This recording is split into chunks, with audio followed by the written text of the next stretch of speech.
आवाज आ रही है भाई सबको? Yes sir. ये बताओ तुम लोग कि पहले तुमने कुछ थोड़ा बहुत घर पे कल थोड़ा पढ़ाई करी नहीं करी? Yes sir. क्या क्या काम किया है? सर कल जहाँ तक आपने पढ़ाया था वहां तक नोट्स कंप्लीट कर लिए थे। वहाँ तक नोट कंप्लीट कर लिए थे, उसमें कोई डाउट है क्या किसी को? ये बताओ नहीं सर, अभी नहीं है। किसी को नहीं।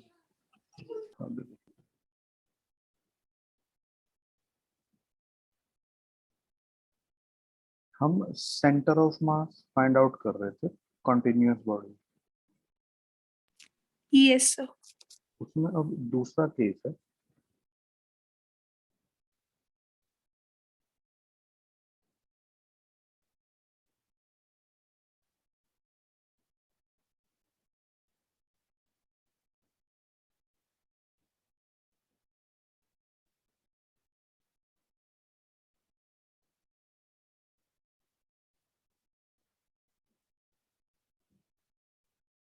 Centre of mass semi circular. Aditi, yes sir. इतने दिन में कहाँ से आ रही है आज?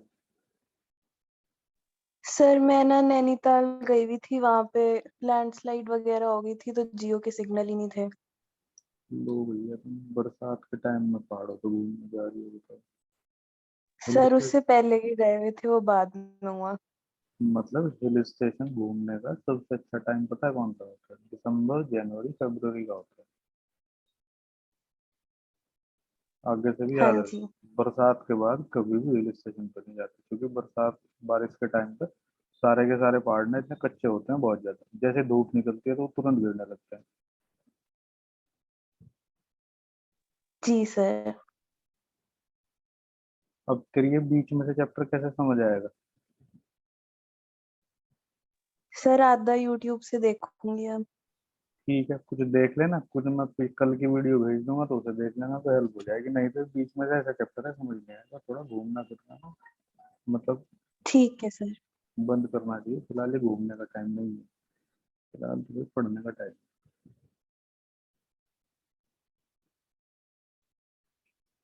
देखो तुम लोग ध्यान से सुनो एक बात मेरी पहले, कि ये मैंने सेमी सर्कुलर रिंग बना दी है। ये बताओ,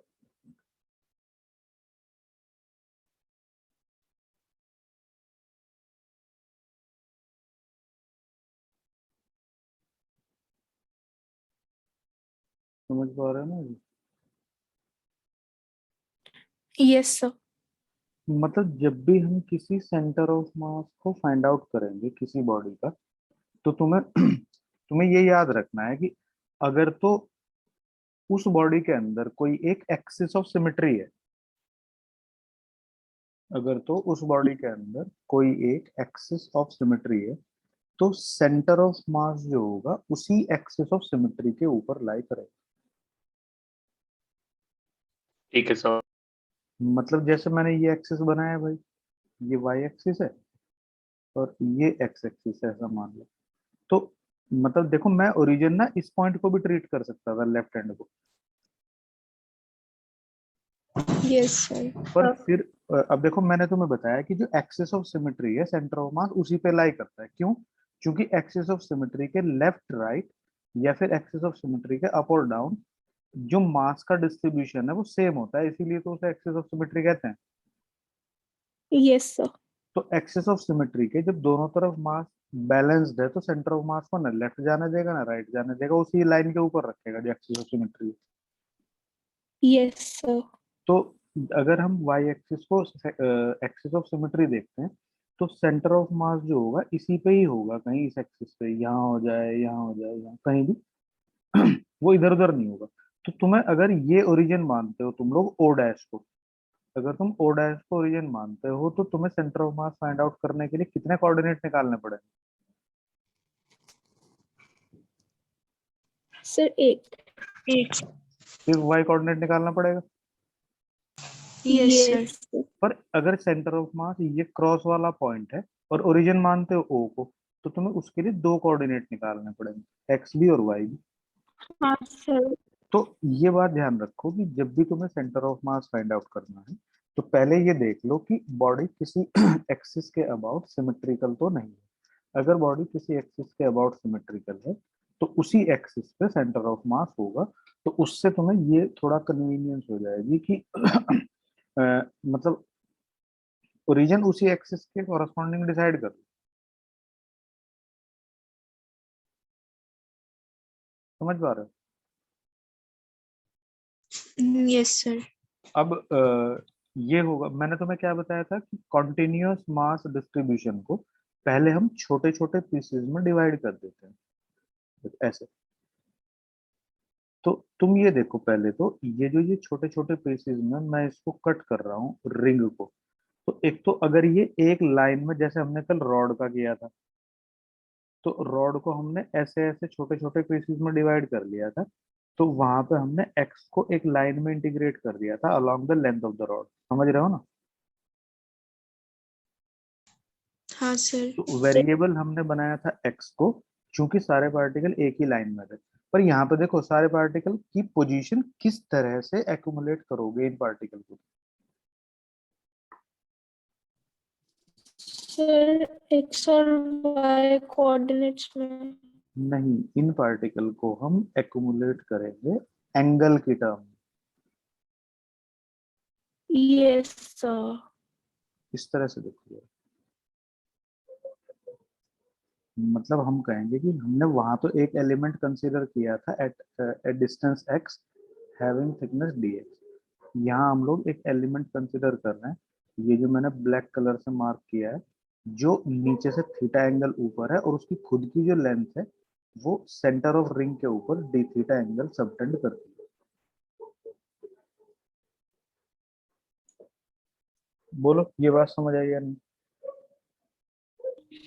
आ गई सर। एक एक चीज ध्यान से समझना, अगर कोई किसी को डाउट होता है तो मुझे बता देना, तो हम थोड़ा रुक जाएंगे, बस वहीं उसी चीज को कलर रिमूव करेंगे तब आगे चलेंगे। सही है ना?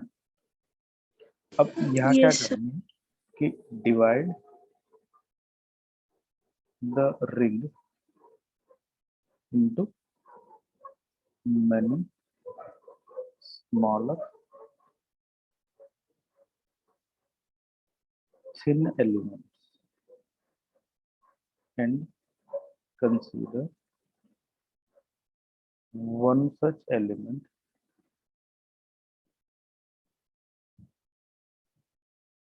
at an angle theta and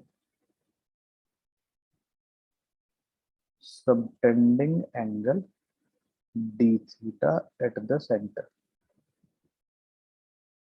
बोलो, कोई प्रॉब्लम है क्या किसी को?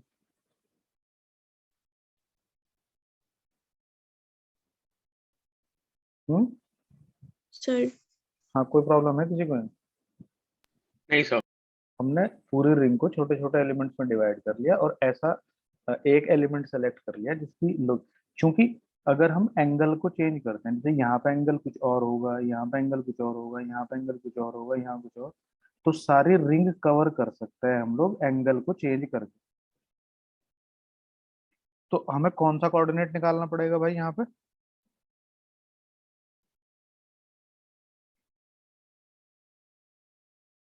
बोलो, वाई सेंटर ऑफ मास तो निकालना पड़ेगा।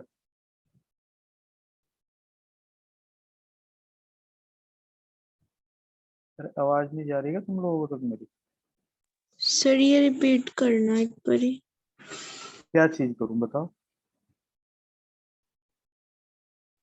इसमें एक्स कोऑर्डिनेट भी तो निकालेंगे।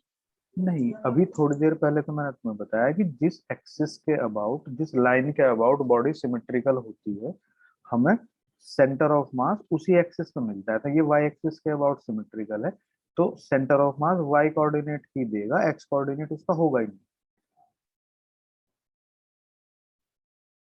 Okay sir. निकाल के देख लेंगे, वो जीरो आ जाएगा, अभी तुम्हें पता चल जाएगा। अब तुम्हें मैंने कल ये बताया था कि यहाँ पे ये वाई क्या होता है। ये कल मैंने तुम्हें बताया था कि जो हम एलिमेंट चूज कर रहे हैं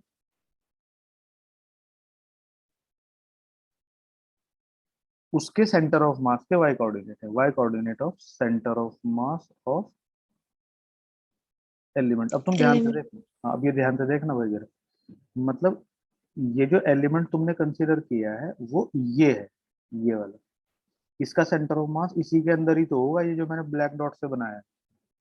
यस सर। तो इसके वाई कोऑर्डिनेट तक अगर तुम्हें पहुंचना है तो ऐसे ही तो पहुंचोगे, x coordinate y coordinate. Yes sir. तो ये कितना है यहाँ,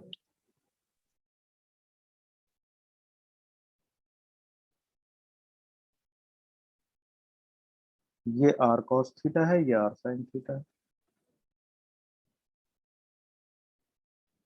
बोलो, जी सर। किसी को डाउट है कि भाई यहाँ पे कोई? No sir. अब इंटीग्रल आर साइन थीटा, ये वाई, अब डीएम, अब तुम देखो हम लिखेंगे यहाँ पे कि पाई आर लेंथ है सेमी सर्कुलर रिंग की, उसका मास है एम, यूनिट लेंथ का कितना होगा, m upon upon pi r. Pi r. ये वाली लेंथ कितनी है, ये लेंथ है आर डी थीटा। बोलो, कोई डाउट है क्या किसी को? नहीं सर।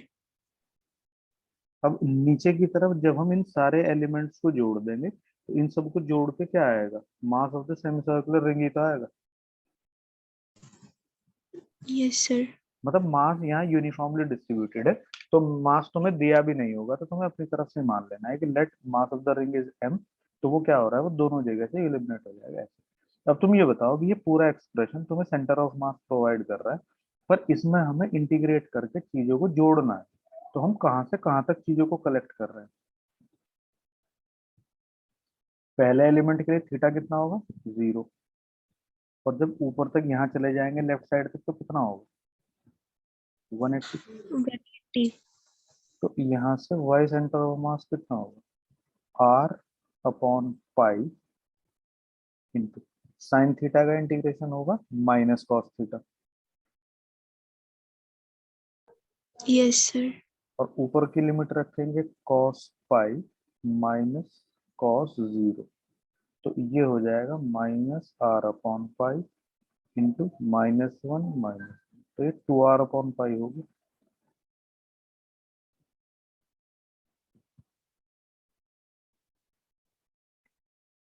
बोलो, ये बात समझ में आएगी? आ गई सर। अगर तुम एक्स कोऑर्डिनेट रखोगे, फाइंड आउट करोगे, तो यहाँ पे तुम्हें फिर y की जगह एक्स कोऑर्डिनेट रखना पड़ेगा, तो इस पॉइंट के एक्स कोऑर्डिनेट कितने होंगे, आर कॉस थीटा, तो इस आर साइन थीटा की जगह आर कॉस थीटा रखेंगे, कॉस थीटा का इंटीग्रेशन साइन थीटा होगा, साइन 180 और साइन 0 दोनों ही 0 होंगे, तो ये कितना आ जाएगा, 0। तो इस ओरिजिन के रेस्पेक्ट में सेंटर ऑफ मास के कोऑर्डिनेट रहेंगे 0,2r/5। बोलो, कोई डाउट है कि भैया किसी को? नहीं सर। नहीं सर। सबको समझ आ गया ना? Sir yes please sir. इसको समराइज कर दीजिए बोलो कहाँ से करूँ, शुरू से। शुरू से। देखो, हमारे पास एक रिंग थी सेमी सर्कुलर, जिसकी रेडियस हमें गिवन थी और हमें centre of mass find out करना था। तो हमने क्या किया कि सबसे पहले इसमें छोटे छोटे एलिमेंट्स में इसको डिवाइड कर दिया, क्योंकि वो एलिमेंट्स एक लाइन में नहीं है, एक कलेक्टिवली किसी आर्क की फॉर्म में है। तो आर्क जब बनता है जब हम अपने कंपास में हम कोई डिस्टेंस भर के और फिर उसको हम ड्राइंग करते हैं, तो वहां हम एंगल ही तो करा रहे हैं ना एक तरीके से वेरिएबल। Yes sir. तो हमने छोटे छोटे वेरिएबल्स में, मतलब छोटे छोटे एलिमेंट्स में डिवाइड करके इसको एक एलिमेंट सेलेक्ट किया है, जो हमने वेरिएबल बनाया है एंगुलर पोजीशन थीटा पर। तो फिर हमने उसको लिया कि थीटा पोजीशन पे एक एलिमेंट है, डी थीटा एंगल सबटेंड कर रहा है। तो फिर हम यहाँ जब वाई सेंटर ऑफ मास निकालेंगे, तो जो मैंने तुम्हें फॉर्मूला लिखाया था वाई सेंटर ऑफ मास निकालने का, वो लिख दिया। और इसमें हमने इस वाई को स्ट्रिक्टली कल भी बताया था, बार बार रिपीट करके बताया था कि यहाँ वाई जो होता है, जो सेंटर ऑफ मास होता है एलिमेंट का, वो उसके कोऑर्डिनेट होते हैं। तो एलिमेंट छोटा है तो उसका सेंटर ऑफ मास भी उसके अंदर ही होगा, इसलिए इसके कोऑर्डिनेट हमने इस ओरिजिन के रेस्पेक्ट में रख दिए, एक्स कोऑर्डिनेट वाई कोऑर्डिनेट। तो इसका वाई कोऑर्डिनेट हमने रख दिया यहाँ, क्योंकि ये डिस्टेंस तो आर ही है ना यहाँ तक, तो r yes cos, sir. R cos theta रख दिया, यूनिटरी मेथड निकाल के इस एलिमेंट का मास निकाल दिया, जोड़ दिया, इंटीग्रेट करके सॉल्व कर दिया। Okay sir. बोलो किसी को कोई प्रॉब्लम है तो। No sir. No sir. अब इसका मतलब यूज भी तो होता है ना चीजों का, ऐसा नहीं ना कि चीजें इररिलेवेंट होती है। अगर तुमने, जैसे ये एक टेबल है, इस टेबल पे एक सेमी सर्कुलर रिंग ऐसे रखी है, मतलब टेबल के ऊपर पड़ी है हॉरिजॉन्टल, ठीक है। Yes sir. और दूसरे केस में वो ऐसे तुमने उसको वर्टिकल खड़ा कर दिया किसी तरह से, समझ रहे हो।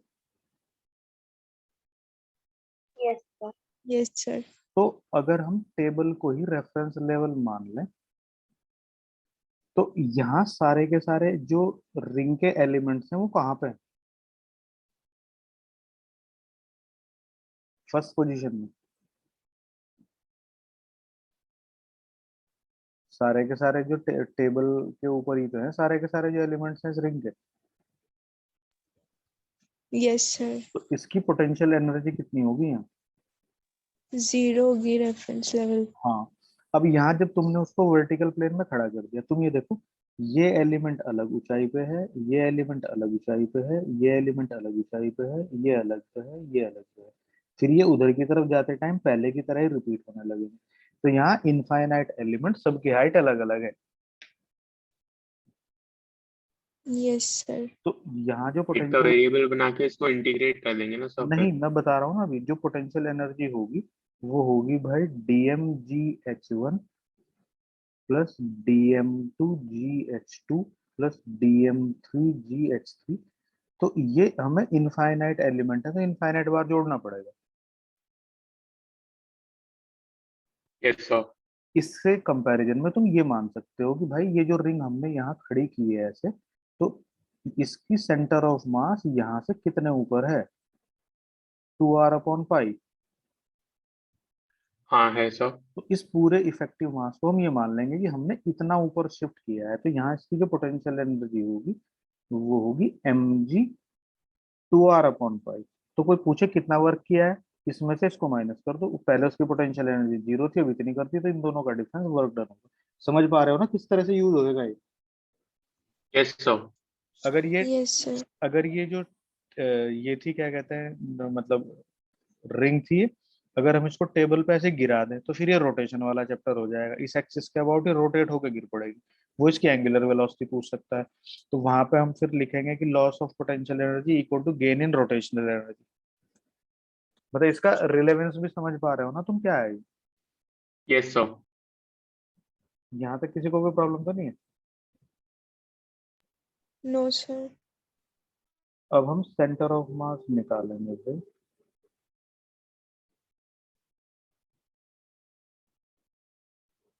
सेमी सर्कुलर डिस्क का सिद्धांत। हाँ तो पिछले साल इस चैप्टर की खुशबू खुशबू थोड़ी बहुत आई थी या नहीं आई थी, ऐसे ही हवा हवा ही हो गया। ये इंटीग्रेशन वाले तो रटवा दिए थे सर ने। हाँ, ये चैप्टर ऐसा है नॉर्मली, इससे ना सारे लोग नॉर्मली इसको अवॉइड करते हैं। मैं तुम्हारे से बात पहले बता देता हूँ, मतलब ये थोड़ा चैप्टर अजीब सा है, इसको पढ़ाने में भी लोग ना थोड़ा बचते हैं ज्यादा। डिस्क्रीट वाला पढ़ा दिया था बस। हाँ बताता हूँ।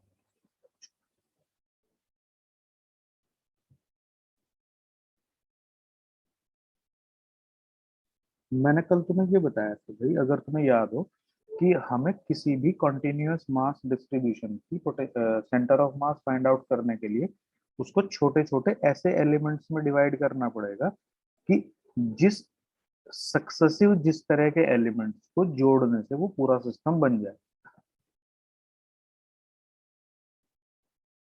समझ रहे हो।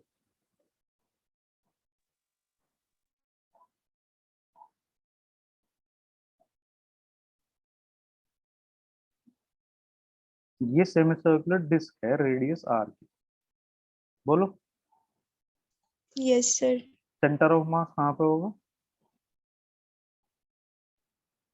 एक्सेस के अलोंग।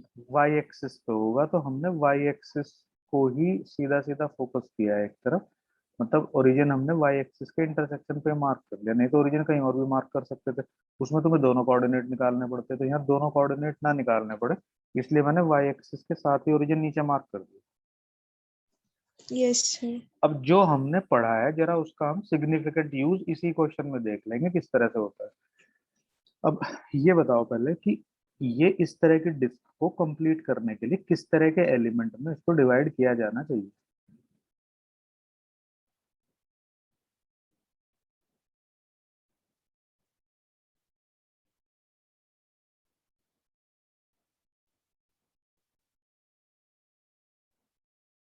बोलो।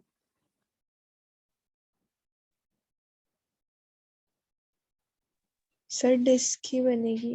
डिस्क थोड़ा ही बनेंगे, रिंग्स बनेंगी। डिस्क सेमी डिस्क को जोड़ के डिस्क कैसे बनाओगे जरा बताना एक बार। अच्छा ठीक है। हाँ रिंग्स जोड़ के ही तो एक दूसरे के साथ तुम डिस्क बना सकते हो। बोलो। मेरा मतलब था छोटी छोटी छोटी सी छोटी चीज तो को। रिंग होगी ना वो वायर की फॉर्म में। हाँ ठीक है सर। जैसे तुम ये मेरी उंगली देख रहे हो फोटो में, जी सर। रिंग की तरह ही तो है। Yes sir. इसके साथ दूसरी अटैच करूंगा, फिर उसके साथ ऐसे तीसरी अटैच करूँ, तो तभी तो सॉलिड बॉडी बनती जाएगी। ठीक है सर। तो ये जो पहले वाली रिंग है ये यहाँ से x1 डिस्टेंस पे है, दूसरे वाली रिंग यहाँ से x2 डिस्टेंस पे है, तीसरे वाली जो रिंग है वो यहाँ से x3। तो इन सब की जो रेडियस है वो अलग अलग है, यानी वेरिएबल किसको बनाएंगे हम। रेडियस को। वेरिएबल बना लेंगे जो हम सेमी सर्कुलर रिंग कंसिडर कर रहे हैं उसको। तो centre of mass of semi circular disc, बस तुम्हें ये यूनिफॉर्म, ये ध्यान रखना कि ये यूनिफॉर्म डिस्क है भाई, और रेडियस है इसकी r। तो यहाँ हम कह देंगे कि to find out centre of mass of disc, center of mass of semicircular disk, divide it into many smaller thin semicircular rings and select one such ring at a distance x from the origin and having thickness dx। अब बोलो यहाँ पे problem है किसी की? No sir. थोड़ा सा यहाँ तुम्हें ज्योमेट्री यूज करनी पड़ेगी, तो ध्यान रखना। अब समझो मेरी बात, यहाँ तुम कौन सा कोऑर्डिनेट निकालोगे सेंटर ऑफ मास से। Y coordinate. अब ये बता दो यहाँ पे ये क्या होता है यहाँ पे।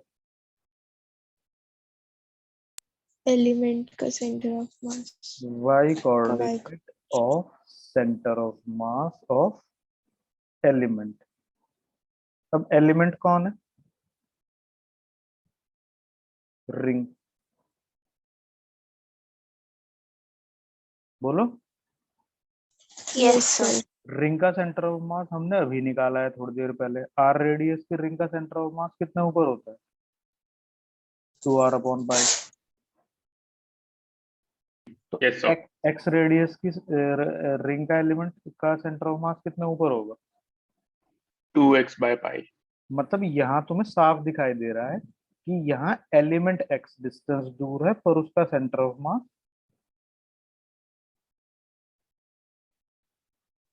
अलग जगह है। नहीं दिखाई दिया। हाँ सर।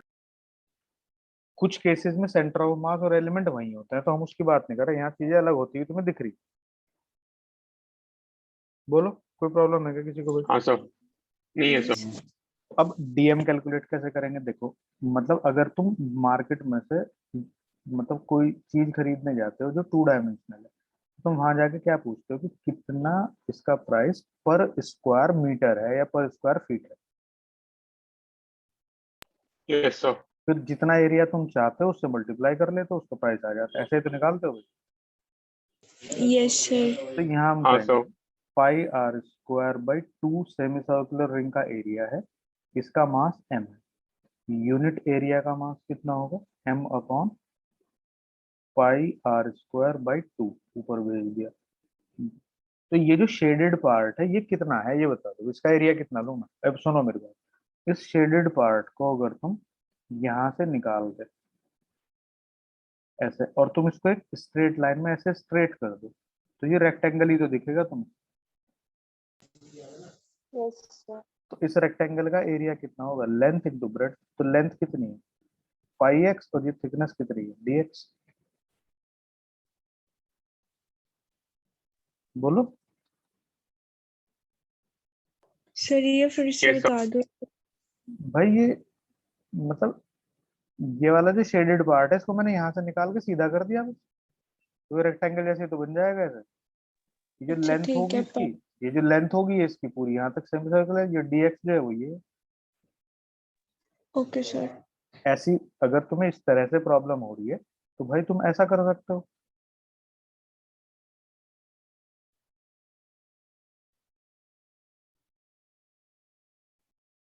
पहले आउटर सेमी सर्कुलर डिस्क का एरिया लिया, फिर उसमें से इनर वाली को माइनस कर दिया तो शेडेड का बच गया। हाँ सर ठीक है। तो ये कितना आया भाई, ये आया पाई एक्स डी एक्स। अब यहाँ पाई से पाई कैंसिल हो गया, कितना आ गया, डीएम की value 2m x d x upon r square upon, ये टोटल सारे रिंग्स का मास जोड़ के कितना आएगा m। और ये रिंग्स कहाँ से कहाँ तक सेलेक्ट हो सकती हैं, 0 से r, बोलो कोई प्रॉब्लम है क्या किसी को। No, sir. 4 upon pi r square integral 0 to r x square d x square का इंटीग्रेशन होगा x cube by 3, upper limit रखेंगे r cube by 3, lower limit रखेंगे 0, ऊपर आर क्यूब है नीचे आर स्क्वायर, इसको सॉल्व करके आ जाएगा 4r अपॉन 3 पाई।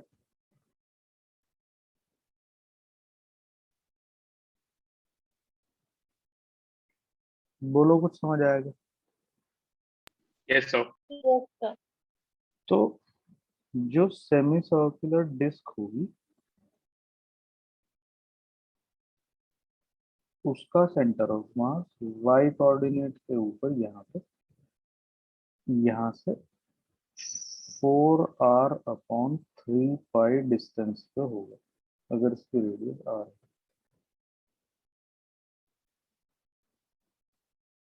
कुछ समझ पा रहे हो भाई, नहीं समझ पा रहे? Yes sir.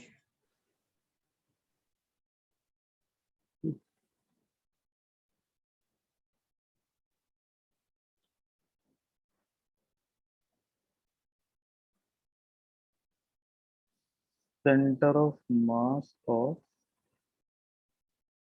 सॉलिड कोन, देखो ये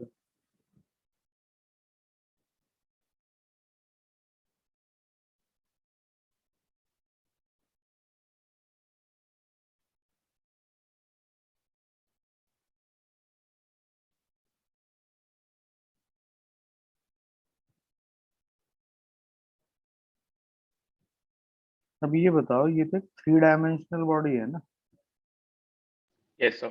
उसने मान लो तुम्हें इसकी हाइट दी है, तो अगर ये 3 डायमेंशनल बॉडी है तो इसका सेंटर ऑफ 3 डायमेंशनल में इसको अगर हम कोऑर्डिनेट एक्सिस मार्क करेंगे तो कैसे कैसे मार्क करेंगे, देखो ये तो होगा इसका वाई एक्सिस, ये होगा इसका एक्स एक्सिस, और भाई इसका जो जेड एक्सिस होगा क्या वो इस तरह से नहीं दिखेगा तुम्हें, हाँ sir. तो इसका सेंटर ऑफ मास तुम्हारे हिसाब से कौन से एक्सिस पे होना चाहिए। Z axis पे. मैंने तुम्हें अभी थोड़ी देर पहले बताया कि भाई जिस एक्सिस पे बॉडी सिमेट्रिकल होती है उसी एक्सिस पे सेंटर ऑफ मास होता है, तो हम इसके सेंटर ऑफ मास को मान लें कि जेड एक्सिस पे होता है तो हम जेड एक्सिस पे ही वेरिएबल बनाएंगे। अब कल भी मैंने तुम्हें बताया था कि कोन बनता कैसे है, कोन को अगर हम ऊपर से काटना शुरू करेंगे तो क्या मिलेंगे तुम्हें, डिस्क मिलेंगे इस तरह की। Yes, sir. तो हम इस कोन को छोटी छोटी डिस्क में डिवाइड कर लेते हैं, समझ रहे हो ना, हाँ sir. और डिस्क में डिवाइड करके हम उनमें से एक डिस्क ले लेते हैं, ये जो तुम्हें फिगर में दिखाई दे रही है, और हम इसको इस तरह से मार्क करते हैं कि ये अगर ओरिजिन है मान लो O, तो ये यहाँ से x डिस्टेंस नीचे है और इसकी थिकनेस जो है ये dx है। बेसिकली जो डिस्क होती है ये एक कम हाइट का सिलेंडर ही तो होती है Yes, sir. Yes sir. भाई। डिस्क जो है उसकी हाइट थोड़ी सी कम कर दो तो सिलेंडर ही तो है वो। बोलो। अब Yes, तुम sir. मुझे ये बताओ यूनिफॉर्म डिस्क का सेंटर ऑफ मास कहाँ होता है? उसके सेंटर पे। यस। तो अगर तुम यहाँ निकालोगे integral z dm upon integral dm, तो इस फिगर के अकॉर्डिंग ये z की वैल्यू कितनी रखोगे तुम ये बता दो।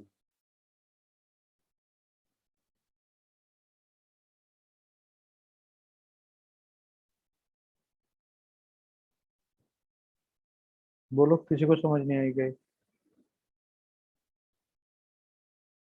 ओरिजिन आपने कौन की टिप ली है ना ऊपर? मैंने वो ले ली, अगर मैं नीचे ले लूंगा तो ये h माइनस एक्स हो जाएगी।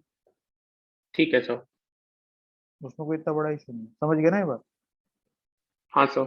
इसमें height of the, minus x क्योंकि ओरिजिन x है ना, वो पे तो ऊपर से। वो तो x है, पर मैं अगर इसको ओरिजिन मान रहा हूँ तो नेगेटिव z एक्सिस की तरफ मार्क कर रहा हूँ ना मैं। अच्छा। अगर मुझे हाइट दी है तो रेडियस मैं अपनी तरफ से मान लूंगा। हाइट देगा नॉर्मली तुम्हें वो, पर रेडियस तुम अपनी तरफ से मान लो। अब डीएम देखो हम कैसे कैलकुलेट करें।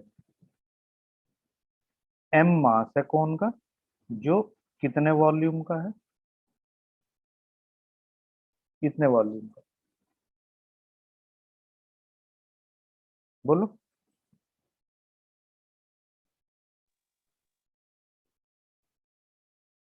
नहीं समझ आया? Yes sir. तो यूनिट वॉल्यूम का मास कितना होगा यहाँ से निकाल लो। अब जो वॉल्यूम ऑक्यूपाइड है बाय डिस्क, तो वो एक सिलेंडर है, उसका वॉल्यूम कितना होगा? पाई आर स्क्वायर, और एच कितना है उसका? dx। और जो स्मॉल आर है ये उसकी रेडियस है यहाँ से यहाँ की। अब देखो ये रेडियस कैसे निकालूंगा मैं? मेरे पास दो सिमेट्रिकल ट्राइंगल है, एक ये है और एक ये बड़े वाला है। तो देखो मैं क्या लिखूंगा यहाँ, मैं लिखूंगा भाई यहाँ पे x upon r upon x equal to r upon h. जरा चेक करके बताना ठीक लिख दिया क्या?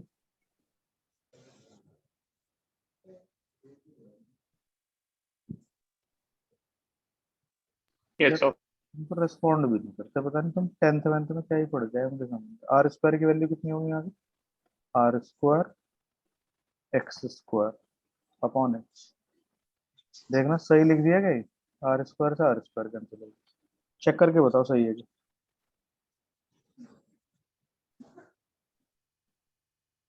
हाँ सर। ऊपर तो स्मॉल आर था ना। स्मॉल आर की वैल्यू रख दी ना यहाँ से, सिमिलर ट्रायंगल लगा दे। ये दोनों में सिमिलर ट्रायंगल की प्रॉपर्टी लगा दी। अब ये नीचे सॉल्व करके सबको एम आएगा। बोलो, किसी को डाउट है क्या भाई? No sir. पक्का नहीं है ना? अब ऐसी ऐसी जो डिस्क है वो कहाँ से कहाँ तक ले सकते हैं? एक्स की वैल्यू 0 से एच तक। सॉल्व कर दो। 3/h² इंटीग्रल माइनस बाहर है x³ dx 0 से x। तो कितना आएगा सॉल्व करके? x³ का इंटीग्रेशन होता है x⁴/4। तो ये आ गया 3। ये कुछ गलती हो गया क्या यहाँ? ये h² होगा भाई यहाँ, तो यहाँ h³ होगा। तो ये हो जाएगा 3h/4 माइनस। तो समझ आया क्या है?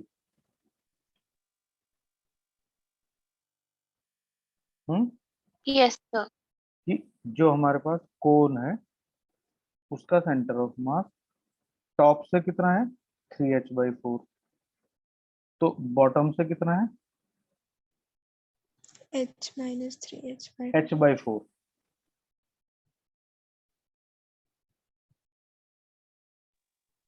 यहाँ से कितना है?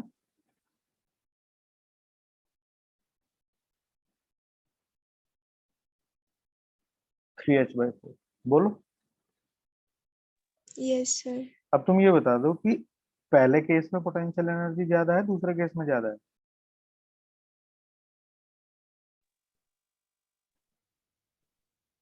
दूसरे 3h के में।